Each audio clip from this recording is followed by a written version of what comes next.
నిన్న రేవంత్ రెడ్డి ముఖ్యమంత్రి హోదాను మరిచి ఒక పశుల కాసే పశుల కాపరిలాగా కేసీఆర్ గారు అన్నటువంటి మాటలను తీవ్రంగా యాదాద్రి జిల్లా ఉన్నటువంటి నాయకులందరం బీఆర్ఎస్ పార్టీ ఖండిస్తూ ఉంది.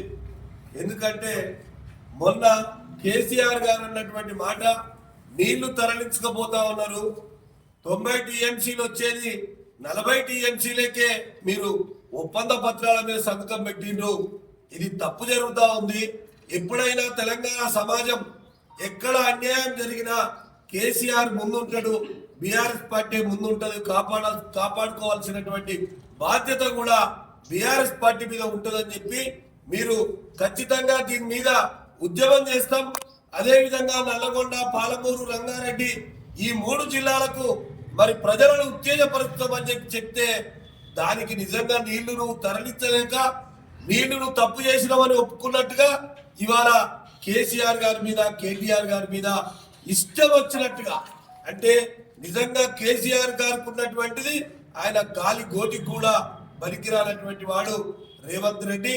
ఇవాళ నిజంగా తెలంగాణ సాధించినటువంటి కేసీఆర్ గారి మీద నువ్వు మాట్లాడినటువంటి భాష, నువ్వు ఉపయోగించినటువంటి పదజాలం అది తీవ్రంగా ఖండిస్తా ఉన్నావు. తస్మాత్ జాగ్రత్త. ఖచ్చితంగా తెలంగాణ ప్రజలే బుద్ధి చెప్పే రోజు వస్తుంది. ఎందుకంటే మొన్న జరిగినటువంటి ఎన్నికలలో మీకు బుద్ధి జరిగింది. నిజంగా కూడా మరి అధికార పార్టీ అంటే ఎంతో వస్తుంది, 100కు 80% 90% గెలుస్తామన్నటువంటి మాట. కానీ ఇవాళ ఏం గెలిచినా 58-60% మాత్రమే గెలిచి, అది కూడా అనేక రకాలుగా భయభ్రాంతులకు గురి చేసి ప్రలోభాలు పెట్టి ఇంకా ఇండిపెండెంట్ గెలిచినటువంటి వాళ్ళను కూడా కలుపుకొని సంఖ్య చెప్పినటువంటి మాట. అందుకనే ఫ్రస్ట్రేషన్ లో, అంటే బాధలో ఇవాళ మాట్లాడుతున్నటువంటి మాట తీవ్రంగా ఖండిస్తా ఉన్నాం. దీన్ని ప్రతి ఒక్క బీఆర్ఎస్ కార్యకర్త కూడా గమనిస్తుంటూ, ప్రజలు కూడా గమనిస్తున్నారు. ఇచ్చినటువంటి హామీలను ప్రశ్నిస్తే, ఇచ్చినటువంటి హామీలను చెయ్యలేదు అని చెప్పి అడిగితే మరి నిజంగా ఇవాళ నువ్వు అక్కసుతోని ఇవాళ మాట్లాడిన మాట ఇప్పటికైనా నువ్వు ముఖ్యమంత్రిగా ఒక్క రోజు కూడా, ఎందుకంటే అటువంటి భాష మాట్లాడినటువంటి ముఖ్యమంత్రి ఒక్కరోజు ముఖ్యమంత్రి పదవిలో ఉండడానికి అర్హుని కావు. తక్షణమే రాజీనామా చెయ్యాలి.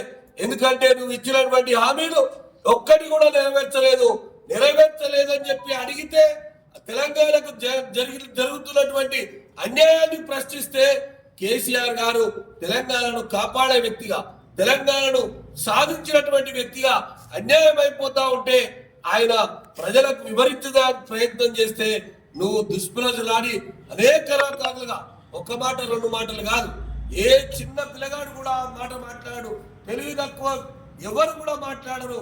కానీ అన్ని మాట్లాడి నువ్వే అబాసు పాలవుతున్నావు. తస్మాత్ జాగ్రత్త. ఖచ్చితంగా హెచ్చరిస్తా ఉన్నామని చెప్పి హెచ్చరిస్తా ఉన్నాం.